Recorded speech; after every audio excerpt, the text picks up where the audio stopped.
Hello, my name is Matthias Cavodi. I'd like to welcome guys to my channel. Today we're going to talk about the end of the West Coast Avengers series. Sadly, the end of the West Coast Avengers because it was a pretty awesome run, issue 102. And back in the early 90s when I was starting to collect comic books, I was really focused on mutant titles in general, like all the X series, X-Men, X-Force, progressively into Excalibur, Wolverine, all the good mutant stuff. Spider-Man 2. For some reason, I never gravitated too much towards Avengers-related titles, be it the main Avengers series, Captain America, Thor, Iron Man. Don't know why. Didn't like them much back then. Then after the mid 90s, I started warming up to the Avengers and starting to really like them. But there was one exception, West Coast Avengers. I remember buying a couple of West Coast Avengers issues and starting to buy it monthly. I really, really liked the series. And probably the first story I read from the West Coast Avengers was the one where they fight against Ultron. Creates that second female Ultron Alkaima or something like that she was called. So we get into the Blood Ties crossover. We have the West Coast and East Coast Avengers teaming up with the X-Men going to Genosha. And I thought that was really awesome. And then immediately after that, we get that the team is going to disband. I got Force Works, and boy, I really didn't like that run. At least it wasn't for me. So the final issue, written by the same team from Force Works, Dan Abnett and Andy Lanning. Dave Ross, pretty good art. So the East Coast Avengers lay their case why the West Coast Avengers should be dissolved.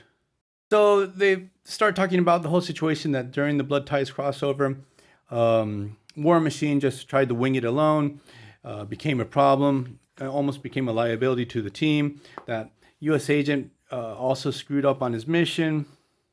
Roster only has 4 members, and the part where they're told, and your base is always getting destroyed, and you're always under attack. So that part was actually sort of funny. That there's one moment where Spider-Woman's actually told her daughter's actually leaving the base. Is like, how you're a bad parent. How can your kid's always in danger because you guys are always under attack? So, and the funny thing about the reference to the Blood Ties crossover, the members of West Coast Avengers sort of screwed up is like they're talking about being careless and destruction and stuff like that of War Machine or U.S. Agent. Cersei fighting Exodus flattened half of the capital city. So that part was sort of funny going, especially I read the Blood Ties first before reading this. So members of this time thought were really awesome, like U.S. Agent. I always thought he's a fantastic character. He's such an interesting contrast with Captain America. His costume design is really cool. They're going to change that in Force Works, and that didn't work for me at all. Also, we have Scarlet Witch. She already has her new costume that's going to be on Force Works. This is actually the first time we get to see that costume. Design for War Machine, the design of the armor, I always thought was so awesome. And this particular incarnation of War Machine, he's so cool. So it's decided they're going to dissolve the team. War Machine's pretty pissed off. I don't know or don't remember why there's so much bad blood between War Machine and Iron Man during this time.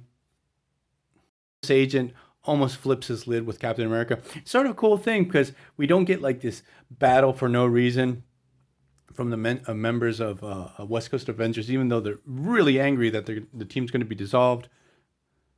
Get to a vote, and there's one moment that's fantastic. So most of the East Coast Avengers vote to dissolve the team. Most of the members of West Coast Avengers want to maintain the team. And there's one part where Cersei, the eternal member of the Avengers, says, no, keep the team running, keep them on the West Coast. I don't want all these people cluttering up the mansion.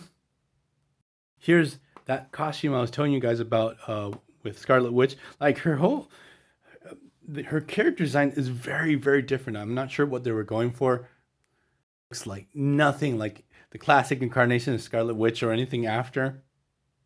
So after the team is dissolved, all the members of West Coast Avengers actually decide not to be Avengers anymore. They renounce their membership. Iron Man 2.